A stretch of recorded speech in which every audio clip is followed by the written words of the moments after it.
Je lui demande, mais il me donne 200 000, pourquoi? Et on va gérer quoi? Elle me dit, ah, arrête de faire comme une gamine. Tu vas juste venir, tu vas passer un peu de temps avec lui et à la fin, il va te donner 200 000. Tu vas le masser un peu. Masser un peu? Mais qui t'a dit que je savais masser?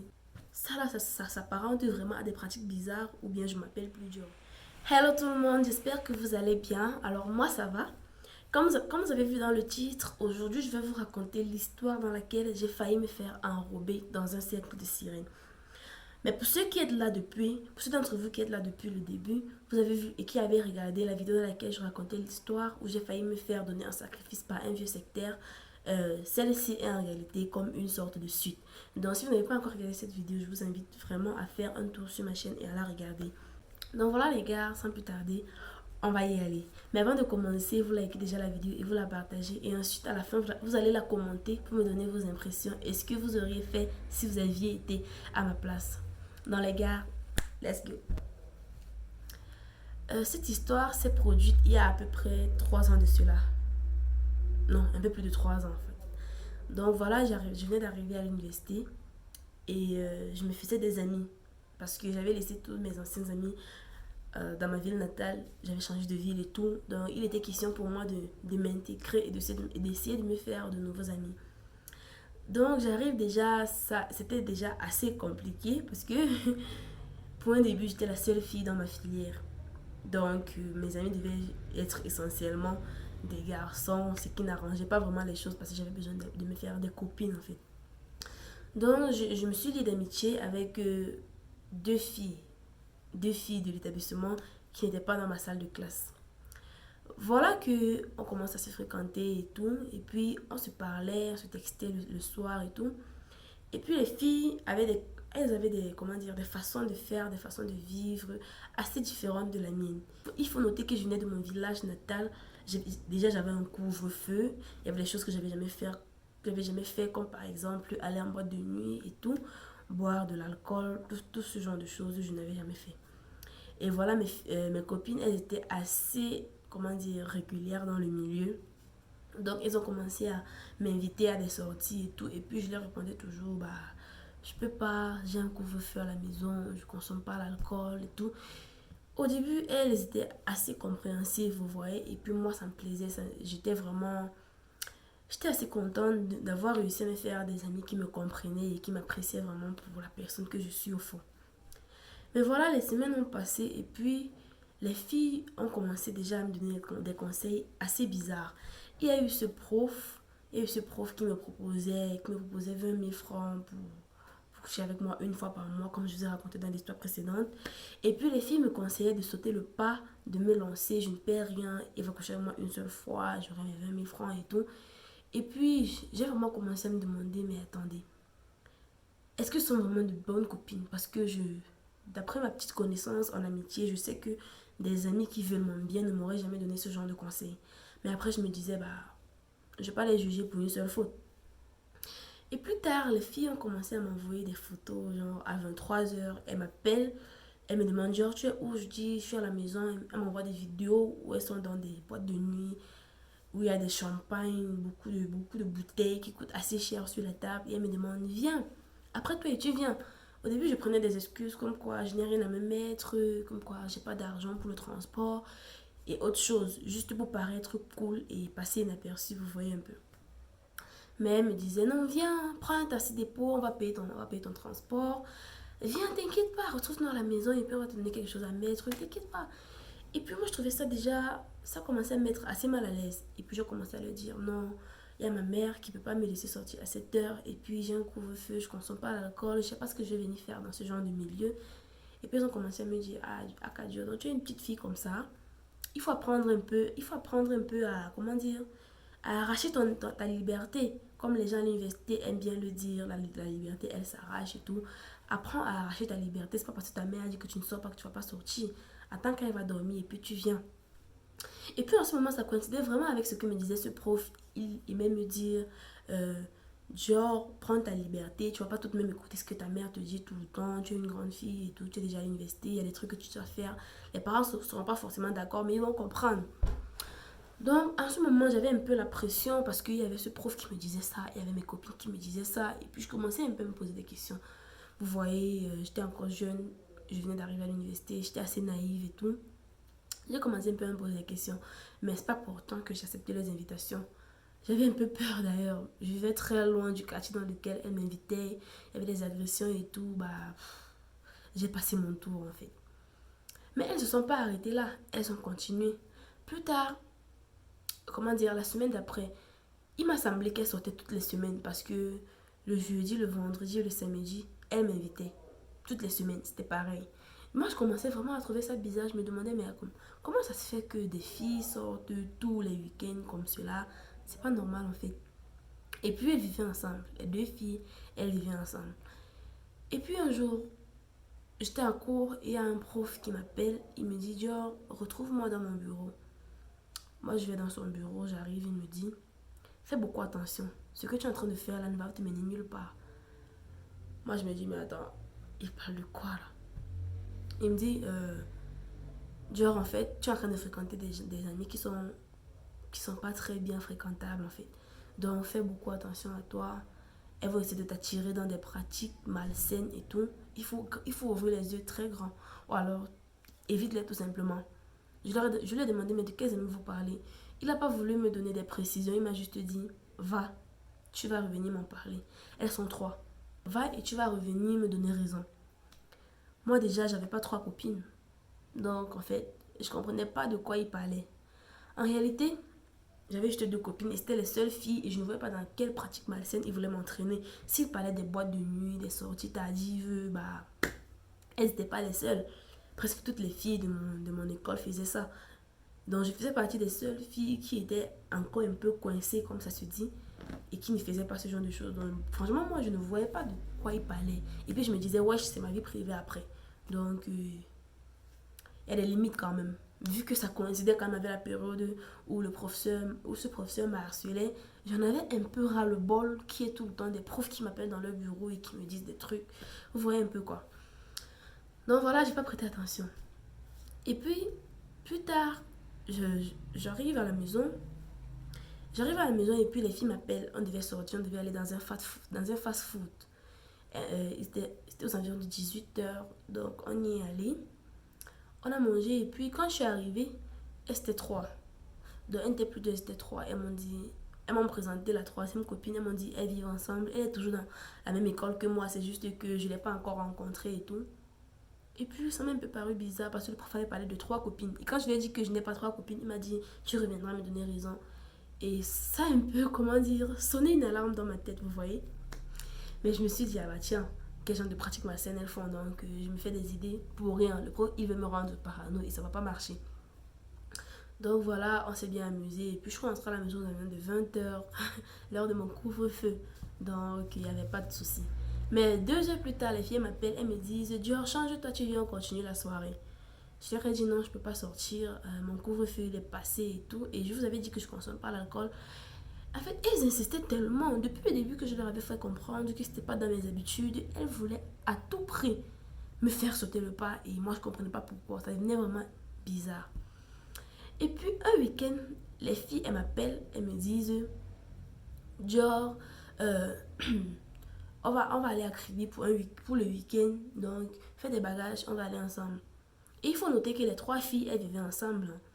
Sans parents, elles avaient pris juste une chambre dans laquelle toutes les trois vivaient ensemble. Moi, je trouvais ça bizarre, mais bah, ça me concernait pas, donc je ne devais pas me mêler de ce qui ne me concernait pas. Donc, les gars, voilà, je... voilà, elles me demandent de venir passer le week-end avec elles, à Kribi. Pour moi, c'était le rêve. Je n'étais jamais allée à Kribi. Et je vous le dis franchement, jusqu'à aujourd'hui, je suis jamais allée à Kribi. J'ai jamais vu la mer. Donc voilà, j'étais toute excitée. Je savais que depuis ma naissance, les deux seules régions, les deux seules villes en fait que j'ai visitées, c'est Bafoussam et Douala. Je suis jamais allée nulle part ailleurs. Et Dieu sait à quel point j'aime le voyage. J'ai vraiment noté. J'ai commencé à me créer des trucs, des scénarios dans la tête où je m'imaginais raconter à ma mère qu'on a une sortie éducative à Kribi et tout. J'ai réfléchi, mais franchement, je ne voyais pas. Faut savoir que ma filière touche à l'informatique et une sortie académique à Kribi, je ne trouvais vraiment pas d'idée où j'allais lier ça à l'informatique. Parce que je sais, si je faisais des filières comme la géographie, des filières écologiques et tout, j'aurais facilement pu l'amadouer et aller à Kribi, mais je ne voyais vraiment pas ce que je pouvais lui dire. J'ai passé des jours à réfléchir à quelle excuse sortir à ma mère pour aller à Kribi, mais j'ai pas trouvé. Et puis après, plus le temps passait, plus l'envie me passait. Parce que, bah voilà, je connaissais pas la ville, les filles, je ne les connaissais pas tant que ça et tout. Et puis, elle me disait qu'elle se faisait inviter par un monsieur qui devait payer le séjour, payer le voyage et payer tout en fait. Il devait tout gérer, on devait juste venir. Moi, ça commençait à paraître un peu louche, vous voyez. Donc, j'ai commencé à leur dire, voilà les filles, je peux pas. Ma mère n'est pas d'accord et tout. Maman, elle n'a pas voyagé parce que je leur avais dit que maman va voyager et si elle voyage, je viendrai. Donc, je leur ai dit que non, elle n'est pas voyagée, donc je ne peux pas venir. Elles m'ont traité de tous les noms et puis elles sont parties. Moi, je ne suis pas allée. Quand elles étaient à Kribi, elles n'arrêtaient pas de m'envoyer des photos de leur séjour, des vidéos de leur séjour, histoire de me mettre l'eau à la bouche et quoi. Mais voilà, ça m'intéressait pas plus que ça. C'est vrai que j'avais vraiment envie de voyager, mais les vidéos qu'elle m'envoyait, ça me mettait pas vraiment l'eau à la bouche, pour dire vrai. Et puis voilà, les filles rentrent, elles commencent à m'éviter légèrement. Parce elles avaient fait beaucoup, elles m'avaient proposé beaucoup de choses et j'avais pas accepté. Du coup, je paraissais vraiment trop naïve pour elles, vous voyez. Elles ont commencé légèrement à m'éviter. Et puis, quelques semaines plus tard, les filles commencent à m'écrire. Elles me demandent, on a un capot là. Je sais pas d'où vient l'expression de capot. Que elle m'appelle un soir, je vois m'appeler plusieurs fois. On avait l'habitude de causer juste par WhatsApp. Et puis la fille, l'une d'entre elles en fait, elle m'appelle, elle m'appelle, elle m'appelle. Je vois des appels en absence, je la rappelle. Elle me dit, Dior, tu fais quoi? Je lui dis, rien. Elle me dit, tu as 30 minutes à me consacrer. Je lui dis, bah, dis-moi, et si je peux t'aider, je vais le faire. Elle me dit, en fait, j'ai un capot là. J'ai un capot là qu'il faut gérer pendant 30 minutes. Il va te donner 200 000 à la fin. Je comprenais pas. Honnêtement, les gars, je sais que beaucoup d'entre vous vont directement comprendre de quoi il s'agit, mais moi, je comprenais pas. Je savais pas ce que voulait dire capot. Je savais pas ce que j'allais gérer avec lui. Je lui demande, mais il me donne 200 000 pourquoi? Et on va gérer quoi? Elle me dit, arrête de faire comme une gamine. Tu vas juste venir, tu vas passer un peu de temps avec lui et à la fin, il va te donner 200 000. Tu vas le masser un peu. Masser un peu? Mais qui t'a dit que je savais masser? Elle me dit, en plus, il ne dure même pas. 30 minutes là, il va descendre sur toi, tu vas venir. Il aime d'abord trop vu. En plus, c'est un blanc. Il ne va pas durer sur toi. Désolée, je ne suis pas raciste. Je reproduis juste ce qu'elles m'ont dit. Elle me dit ça. Et là, je comprends. J'ai eu un déclic. Parce qu'elle m'a dit, il ne dure pas sur toi. Il va juste te faire 30 minutes. Il va descendre. Il va te donner tes 200 000. Et puis, tu vas venir. J'ai eu un déclic. Et j'ai compris de quoi elle parlait. Je lui ai dit, mais non, je ne fais pas ça en fait. Je ne fais pas ce genre de choses et tout. Elle me dit, Akadio, si tu veux pas venir, dis seulement que tu ne viens pas. Mais les 200 000 vont vraiment t'aider. Hein. Imagine avec ça, tu peux t'acheter un iPhone 11 et tout. Elle commence à me dire les trucs. Vu que à l'époque, même aujourd'hui, les filles sont prêtes à tout. Pour un téléphone de marque, une perruque glace frontale et tout. Mais moi, ça m'intéressait pas. Je lui ai dit, bah, non, j'ai déjà un téléphone et tout, mais ça m'intéresse vraiment pas. Donc, tu peux demander à quelqu'un d'autre. Et puis, j'ai commencé à me demander, mais le prof là, il avait peut-être raison. Parce que il m'avait dit des pratiques bizarres. Ça là, ça s'apparente vraiment à des pratiques bizarres ou bien je m'appelle plus Dior. Donc voilà, dès que j'ai refusé, on ne s'est plus vu vraiment vu qu'on ne faisait pas la même filière. Donc pour se voir, il fallait qu'on programme. Donc voilà, les filles et moi, on ne s'est plus vu peut-être pendant 2 semaines. Et puis un jour, elles m'appellent, elles me disent, Dior, on a un capola qu'il faut gérer pour le week-end. Il veut 3 filles. Donc tu vas venir avec nous. Et puis après, il va nous donner 250 000 par fille. Mais je ne comprenais pas cette façon que les filles avaient de parler d'argent comme si c'était rien. 250 000 pour moi, franchement, c'était waouh. Et puis, elles me disent, on va seulement aller là-bas samedi soir. Et puis, ils vont nous donner 250 000 par fille. Non, en fait, pour elles, c'était tellement normal. Mais moi, je voyais ça, franchement, coucher avec quelqu'un que je connaissais même pas, qui peut-être pourrait avoir l'âge de mon grand-père. Et puis d'abord, pourquoi coucher avec quelqu'un que je ne connais pas? Je ne comprenais pas en fait. Et puis elle faisait que me dire, on va juste il veut 3 filles et puis il en a 250 000. Imagine un peu tout ce que tu peux faire avec tout cet argent. Donc moi, franchement, faut avouer, ça me tentait. Malgré le fait que je me disais, mais pourquoi je couche avec lui, je ne le connais pas et tout. Ça me tentait vraiment. Et puis quand je me regardais, je me disais, je suis pas la plus belle fille du monde. Donc, pourquoi est-ce que ce monsieur voudrait me payer 250 000 pour coucher avec moi pendant 30 minutes? C'est louche en fait. Et là, je vais voir ma mère, je lui dis, maman, comme tu vois, j'ai 3 copines, elle me propose tel truc. Bref, je lui ai raconté toute l'histoire, vous voyez, de, du début jusqu'à la partie où on me proposait tout cet argent, en passant par la partie où le professeur m'a appelé dans son bureau pour me mettre en garde. Et là, elle me dit, évite les filles. Déjà, commence par bloquer et supprimer le contact de ton téléphone. Et vu que vous ne faites pas la même filière, c'est déjà super. Et avec l'histoire du prof qui m'avait proposé 20 000 francs pour coucher avec moi une fois par mois et tout, elle m'a dit, franchement, cet établissement, tu vas la quitter. Dès que cette année académique finit, on va t'échanger d'école. Mais retourne voir ce professeur qui t'avait mis en garde et raconte-lui ce qui s'est passé pour essayer d'en connaître plus sur l'histoire. Je retourne donc voir le prof. Je lui dis, monsieur, je commence déjà par m'excuser parce que je n'avais pas vraiment très bien réagi quand il m'avait parlé. Je lui dis, monsieur, vous m'aviez parlé de 3 filles et à la base, j'avais juste 2 copines. Mais quelques jours plus tard, elles sont devenues 3. Genre, elles m'ont invité et elles étaient 3. Et puis, on est devenues amies avec les 3 autres filles. Et puis, voilà, elles m'ont invité à Kribi. J'ai voulu y aller, mais j'ai pas eu l'occasion. Ensuite, elles m'ont proposé de coucher avec un vieux blanc pour 200 000. Et ensuite, elles ont proposé une partouze. Genre, on devait être 3 filles avec le monsieur pour 250 000 par fille. Franchement, j'ai trouvé ça trop louche et tout. Il m'a écouté jusqu'à la fin et il m'a dit, tu vois, je t'avais bien dit. C'est de ces 3 filles dont je parlais. En fait, ce sont des sirènes. Ce sont des sirènes et la fois où elles t'ont invité à Kribi, c'était pour t'initier. Je savais même pas que les sirènes, ça existait. Et franchement, honnêtement, les gars, jusqu'à aujourd'hui, je sais pas vraiment si ça existe. C'est vrai, il m'a dit ça et ça coïncidait vraiment avec ce qu'elle me proposait. Mais voilà, après, il faut être ouvert d'esprit. Hein. Mais honnêtement, jusqu'à aujourd'hui, j'ai pas vraiment la preuve formelle que cela existe. Donc, il m'a dit, ce sont des sirènes et elles voulaient t'initier. Donc, elles t'ont amené à Kribi. C'était pour t'initier. Je n'ai rien contre cette ville, contre la ville de Kribi, mais il y a beaucoup trop de choses louches qui se racontent à ce sujet. Et il me dit, voilà. Et plus c'est vieux monsieur, dis-toi bien que Dior, tu es encore une petite fille. Tu n'as même pas encore 18 ans. Donc dis-toi bien que si c'est monsieur, dis-toi bien que Dior, tu es encore une petite fille. Donc un monsieur qui a son argent peut se payer les plus belles filles du monde. Donc il n'a presque aucun intérêt à venir vers toi. Donc imagine que non seulement c'est toi qui choisis, mais en plus il te paye une somme colossale pour coucher avec toi pendant 30 minutes seulement. Une somme colossale, 200 000, c'est même mon salaire. S'il te propose cette somme d'argent pour coucher avec toi pendant 30 minutes, dis-toi bien qu'il y a quelque chose qui a à y gagner, qui est plus que du sexe. Et s'il y a quelque chose à gagner plus que du sexe, franchement, tu as beaucoup à perdre. Et c'est là où il a commencé à m'ouvrir les yeux, il a commencé à me raconter tout, il a commencé à me dire, et quand il vous invite pour une partouze, à vous payer 250 000, il veut 3 filles, ce sont des rituels. C'est là où il me raconte que tous ces messieurs, c'est vraiment louche. Tous ces messieurs sont louches et tout. Et parfois, quand ils prennent les filles comme ça, là, c'est pour des rituels. C'est pas seulement pour du sexe et tout. Il commence à me raconter des trucs.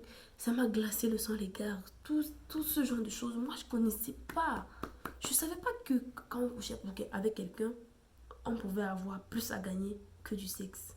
Tout ce genre de choses, en fait, c'était nouveau pour moi. Donc, il y avait beaucoup d'informations à assimiler et tout. Et en plus de cela, le monsieur me dit qu'il connaît ses filles depuis plus de 5 ans.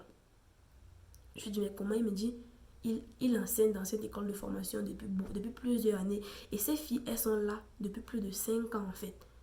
Elles sont là dans la même classe chaque année. Elles n'avancent pas, elles sont là en première année. Parce qu'elles savent qu'en première année, il y a beaucoup de filles naïves, beaucoup de proies faciles à appâter avec de l'argent. Donc elles savent que lorsque tu es en première année, en général, tu viens de sortir du lycée, tu as encore les yeux plus grands que le monde et tu es encore facilement influençable.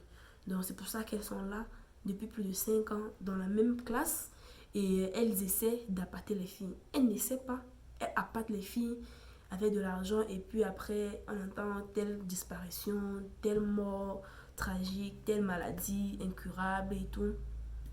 Et c'est là où il m'a vraiment ouvert les yeux. Et voilà les gars, à ma manière, la seule chose que j'ai essayé de faire, c'est de raconter mon histoire à mon entourage et aux filles que je voyais qui commençaient à fréquenter ces filles. C'est vrai que beaucoup de personnes ne m'ont pas cru. Et franchement, je sais que parmi vous, il y a beaucoup de personnes également qui ne vont pas me croire. Mais j'ai essayé à ma façon de changer les choses. Et voilà, il m'a fallu du temps pour pouvoir vous raconter cette histoire. J'espère que vous n'allez pas me juger. Et les gars, donnez-moi vos impressions dans les commentaires. Dites-moi ce que vous auriez fait si vous aviez été à ma place. Dites-moi comment vous auriez réagi. Et dites-moi surtout si vous seriez tombé dans le piège des 200 000 francs. Aujourd'hui, on peut dire, je vais en boîte de nuit. Mais je suis vraiment, comment dire, soulagée de ne pas avoir commencé avec ces filles. Il y a beaucoup de choses que, quand je me dis, il y a beaucoup de pièges dans lesquels j'aurais facilement pu tomber. Et franchement, je remercie ma mère, je vous jure.